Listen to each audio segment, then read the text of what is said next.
Hello and welcome. आप देख रहे हैं क्रिक बज़ लाइव। मैं हूं गौरव कपूर, मेरे साथ वीरेंद्र सहवाग और आशीष नेहरा।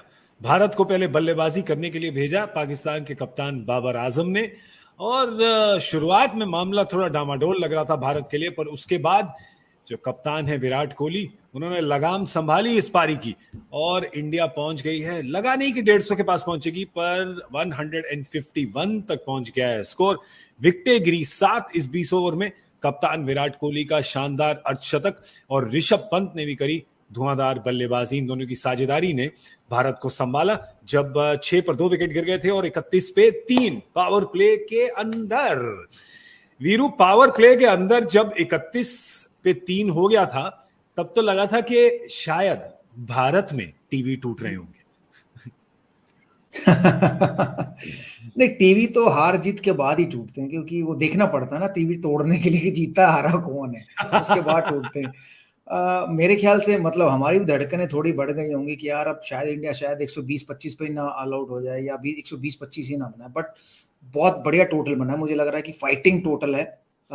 151 रन 152 बनाने, वो कन्यादान कहते हैं ना कि कन्यादान डाल दिया, तो आज इंडिया ने तो अपना कन्यादान डाल दिया। अब अगर बैटिंग इंडिया के लिए मुश्किल हो रही थी तो पाकिस्तान के लिए भी मुश्किल होगी। अगर ड्यू नहीं आई तो मुकाबला अच्छा होगा, मजा आएगा, इंटरेस्टिंग होएगा। शगुन का 151 डाल दिया उन्होंने, क्या शुभ होगा या नहीं? पर अभी तो आशीष, अगर बात करें, मैं आपसे भी पूछना चाहूंगा, पावर प्ले जो गया बिल्कुल पाकिस्तान की तरफ गया। ये देखिए, हम चर्चा कर रहे थे ना मैच से पहले भी कि शाहीन शाह अफरीदी उनके प्रमुख गेंदबाज रहेंगे, जाने जाते हैं विकेट चटकाने के लिए, और एक बार फिर उन्होंने वही करके दिखाया। और देखिए, जिस तरीके से गेंदबाजी हुई, ऊपर से गेंदबाजों को भी आपको श्रेय देना होगा। और एक बार जब 2 विकेट वो गिर गए तो उसके बाद तो ये लाजमी सी बात थी, पर फिर भी अंत में मैं कहूंगा कि एक अच्छा टोटल है। यही फर्क होता है ना, जब विराट कोहली की हम चर्चा कर रहे थे कि जब इस तरीके के मैच होते हैं ना, तो अगर वो 115-120 के स्ट्राइक रेट से भी 50 रन बनाएंगे ना, तो आप 150 के आसपास पहुंच जाएंगे। वही कुछ अलग, कुछ और जो टीम्स हैं उन्होंने क्या दिखाया है कि वो 120 के पास रह गई, 125 के आसपास रह गई।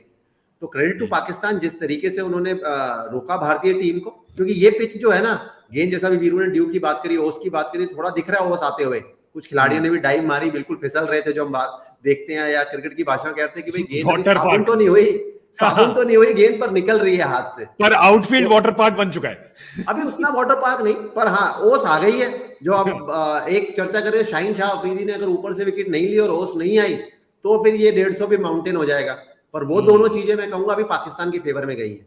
तो पाकिस्तानी गेंदबाजों ने बहुत अच्छी गेंदबाजी करी, पर फिर भी अंत में इंडिया ने जिस तरीके से शुरुआत हुई, 150 रन, एक अच्छा टोटल।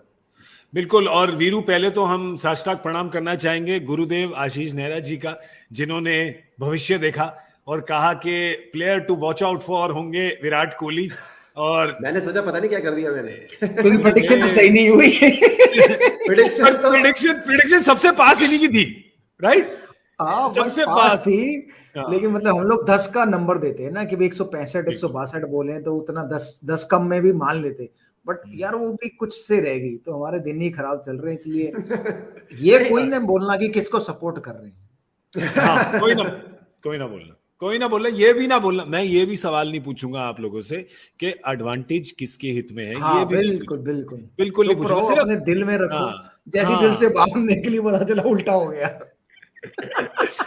अपने दिल में रहो, अपने बिल में रहो। जी हाँ, दिल टूटेगा बिल फटेगा, इसलिए कुछ मत बोलना। हम भविष्य की बात नहीं करेंगे, हम सिर्फ जो गुजरा है, जो बीता है, उसकी बात करेंगे। क्योंकि विराट कोहली ने आज जो पारी खेली है, पहले संभाला, फिर उसके बाद थोड़ा आक्रमण भी किया। और वीरू, अगर आप सिर्फ आंकड़े देखें, और इसलिए मैं कहता हूं कि आंकड़े पूरी कहानी कभी नहीं बताते, क्योंकि आप अगर 116 का स्ट्राइक रेट देखें, बोले पाकिस्तान के खिलाफ मैच है, T20 का है, अरे 116 पे अगर आप अर्धशतक बनाएंगे तो फिर तो बड़ा स्लो है। पर भाई, मौके की नजाकत को भी तो समझना पड़ेगा कि कब मारे।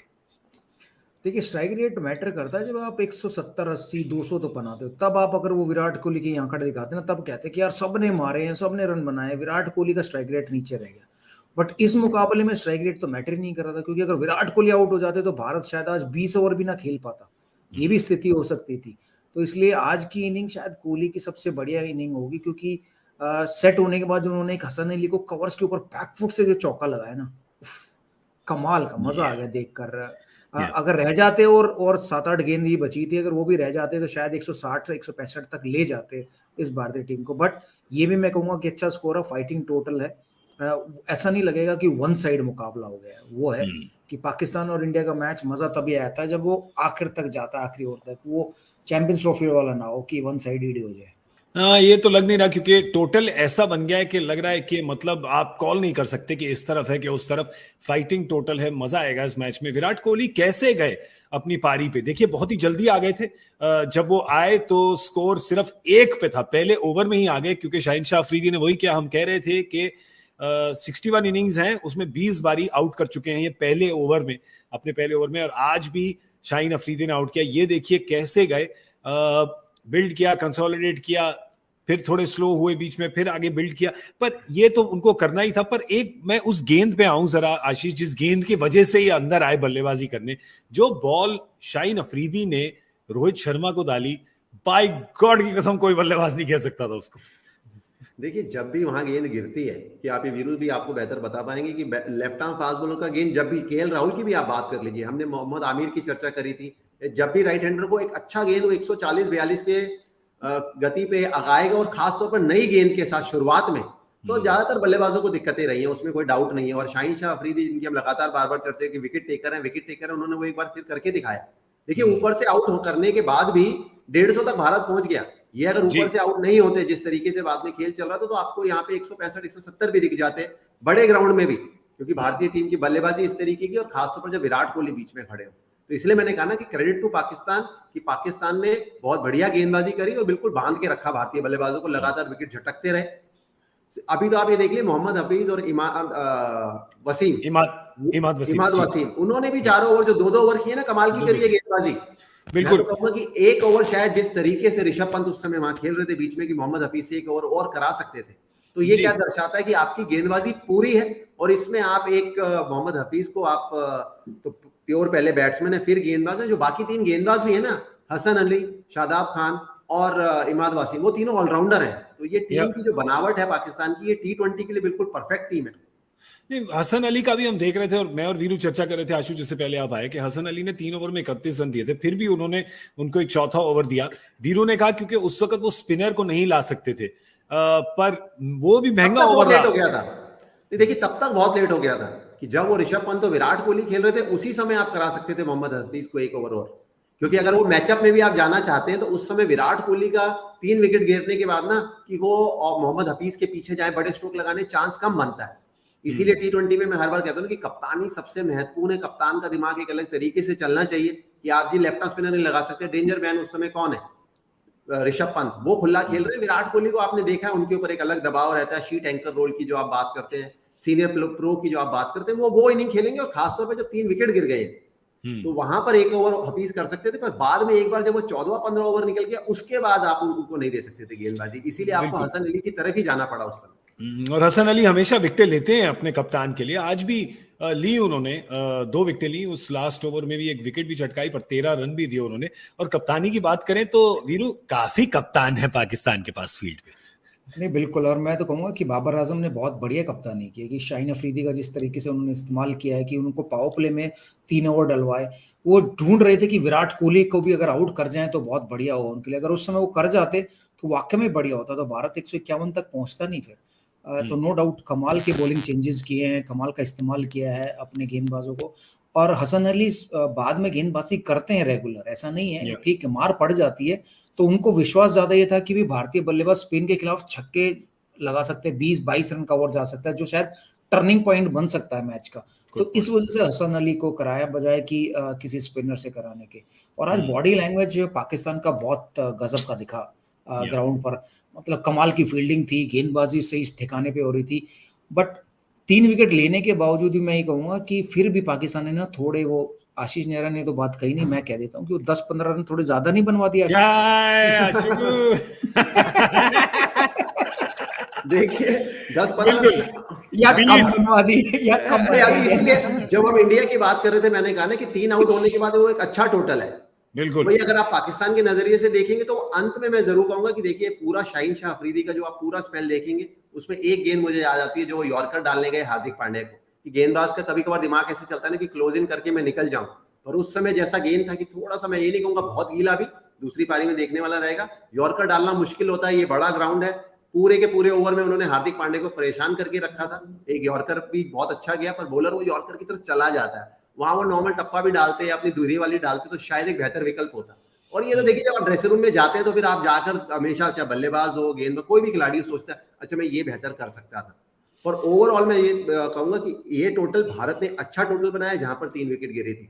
पाकिस्तानी के नजरिए से तो फिर पाकिस्तान के नजरिए से आप जितना मर्जी करें, वो एक ओवर में 17 चले गए, इतने चले गए। और ओवरऑल गेंदबाजी, इससे पहले अगर टॉस से पहले आप बाबर आजम साहब को बोलते कि गेंद थोड़ा गीला होगा और आप 151 152 चेस करने हैं, तो वो दोनों हाथे खोल के कहते आओ हमें दे दीजिए, आओ आओ आओ जादू की झप्पी दे दो एक। और फील्डिंग की बात करें तो पाकिस्तान की फील्डिंग बिल्कुल अच्छी रही। एक ही चूक रही उनसे भी, शाहीन अफरीदी के लास्ट गेंद पे एक उन्होंने नो बॉल डाला, इकलौती नो बॉल डाली उन्होंने पूरे इनिंग्स में, सब पाकिस्तान गेंदबाजों ने, और वो भी हार्दिक ने एक्चुअली मिस कर दी। पर बाय पे फिर 4 रन 5 रन शायद मिल गए उनको, ओवर थ्रो पे 4 चले गए। तो एक ही समय था जब थोड़ा रायता फैला था, पर अदरवाइज पाकिस्तान जो है टाइट रही फील्ड में। और भारत भी देखेगी इसको और कहेगी कि जब हम फील्ड पे आए तो बिल्कुल टाइट रहे, बॉडी लैंग्वेज फिट रहे, क्योंकि आशीष ऐसे जो गेंदबाज दबाव बनाते हैं, फील्डर का बहुत हाथ रहता है उसमें। नहीं, बिल्कुल रहता है, कोई दो राय नहीं। और कोई भी फॉर्मेट, और खासतौर पर जब आप T20 की बात करते हैं कि जब फील्डर अगर आपका साथ देंगे, अभी हमने बॉडी लैंग्वेज की बात करी और आपने बात करी कि सिर्फ एक वो ओवर थ्रो गया, उसके अलावा अगर आज आप देखें, देखिए जैसे जैसे गेंद गीला हो रहा था, ग्राउंड में थोड़ा मॉइस्चर आ रहा था, फिर फील्डिंग आसान नहीं रहती। तो सारे के सारे जितने भी पाकिस्तानी प्लेयर्स की आप बात करें, सबने पूरी जान झोंकी हुई थी। और फील्डिंग एफर्ट जो आप कहते हैं ना कि जो एक अपनी जितनी फील्डिंग है उससे और बेहतर एफर्ट करके दिखाया पाकिस्तान ने, वो आज करके दिखाया। आप कैचेस भी अगर आप देखेंगे, कीपर ने भी अच्छे कैचेस पकड़े। जो ऊंचा कैच किया ऋषभ पंत का कॉटन बॉल, वो अंडर लाइट्स आसान नहीं होता, बड़े अच्छी पोजीशन में आए शादाब खान। सो वो सब चीजों पे मैं कहूंगा कि पहली पारी में बहुत बड़ा प्लस, ज्यादा चीजें प्लस हुई हैं पाकिस्तान के नजरिए से। भाई ऋषभ ने उस बॉल पे तो आउट होना ही था। अगर हवा में बॉल 2 हाथों से मारेंगे तो आउट ही होंगे। उनको पता कि छक्का उनके एक हाथ से ही लगता है, पता नहीं क्यों 2 हाथों से मार रहे थे। क्या है यार ऋषभ, क्या करनी है यार। अच्छा भाई, तो ऋषभ पंत तो जब तक खेलेंगे ना, उनकी ये चर्चा चलती रहेगी हर समय, क्योंकि उनका खेलने का तरीका ये है यार। क्या एक हाथ से जो छक्का मारते हैं लोग, 2 से नहीं मार पाते यार। क्या अद्भुत खिलाड़ी है यार, वो भी मजा आ जाता है उनको देख के। अच्छा भाई गुरुदेव, पहले आप बताइए कि जो भारत के गेंदबाज हैं, तो who is the player to watch out for? कौन होंगे चाबी जो खोलेगा ताला? Who is the key? बताइए, फीलिंग्स क्या रही? मोहम्मद शामी बोला, अगर जैसे शाहीन अफरीदी ने 3 विकेट लिए, अगर मोहम्मद शामी नहीं गेंद डालते और वो 1-2 आउट कर देते ना, तो वो फिर आएगा मजा। देखिए बुमराह तो हम जानते ही हैं, बुमराह है, बट अगर उन्होंने कंट्रीब्यूट किया नई गेंद पे तो मजा आएगा। आशु आप बताइए क्या लग रहा है? बिल्कुल, मैं वीरू से बिल्कुल सहमत हूं, क्योंकि देखिए यहाँ पर जिस तरीके की कंडीशंस है ना, कि भुवनेश्वर को हमारा अभी तक अपने बेस्ट पे दिखे नहीं है। जैसे बुमराह की आप वीरू ने बात करी कि उनसे तो हम अपेक्षा रख रहे हैं। मोहम्मद शामी एक ऐसे गेंदबाज है कि आप उनसे ऊपर से 3 ओवर करा सकते हैं, उनका इस्तेमाल आप इस तरीके से कर सकते हैं इस मुकाबले में। तो अगर उन्होंने 1 विकेट ऊपर से झटका है तो आप उनको कोशिश करिए कि 3 ओवर करा सके, क्योंकि ये मैच में, और बात फिर वही आ गई, अगर गेंद गीला होता जा रहा है, ये पाकिस्तान की टीम है, ये स्पिन अच्छा खेलते हैं, चाहे रविंद्र जडेजा हो चाहे वरुण चक्रवर्ती हो, उनको ये भली बातें खेल सकते हैं। तो ऊपर से विकेट लेने के लिए मैं मोहम्मद शामी की ओर जरूर निगाहें रखूंगा अपनी, क्योंकि उनकी जो गेंद है कि हम पिच जो है बल्लेबाजी के लिए पहले से बेहतर दिखाई, वेस्टइंडीज वाले मैच से बेहतर दिखाई, दुबई के कुछ मुकाबलों से बेहतर दिखाई, पर फिर भी एक अतिरिक्त उछाल जब तक गेंद पूरा गीला नहीं होता देखने को मिला है। तो उम्मीद करेंगे कि मोहम्मद शामी, जो हम बात करते हैं कि अच्छा टप्पा पकड़ते हैं, गेंद उनकी पढ़ के हरकत करती है, टेस्ट मैच लाइनो लेंथ, उस गेंदबाजी की और अगर ज्यादा अग्रसर हो, ज्यादा देन ये सोच के कि T20 है कि मैं स्लोअर वन डाल दूं या मैं यॉर्कर डाल दूं। क्योंकि यहाँ पर जिस तरीके से अभी तक गेम चला है ना, आप चाहे शाहीन शाह अफरीदी देख लीजिए, आप हैरिस रॉफ देख लीजिए, ज्यादातर गेंदें जब टप्पे पे गिरी हैं, रॉफ साहब ने एंड में स्लोअर वन जरूर डाली है, पर ज्यादातर जो गेंद टप्पे पे गिरी है, बड़ा ग्राउंड है, इसको इतने आसान नहीं है पार कराना। जो लेंथ उनकी है, गेंद सर पे हवा में जरूर जा सकती है। अगर है कोई खामी तो उसको निचोड़ेंगे मोहम्मद शामी। चलिए, हम आपको बताएंगे नहीं एज किसका है, क्योंकि हमने प्रण लिया है कि हम ये नहीं बोलेंगे, ठीक है? तो हम बस चले जाएंगे और प्रार्थना करेंगे, ठीक है? चांद निकला कि नहीं निकला भाई? हाँ चलो, बाहर ही देखना पड़ेगा। आप भी देखो, हम भी देखते हैं। आप देख रहे थे क्रिकबाज लाइव, हम आपसे मिलेंगे मैच के बाद।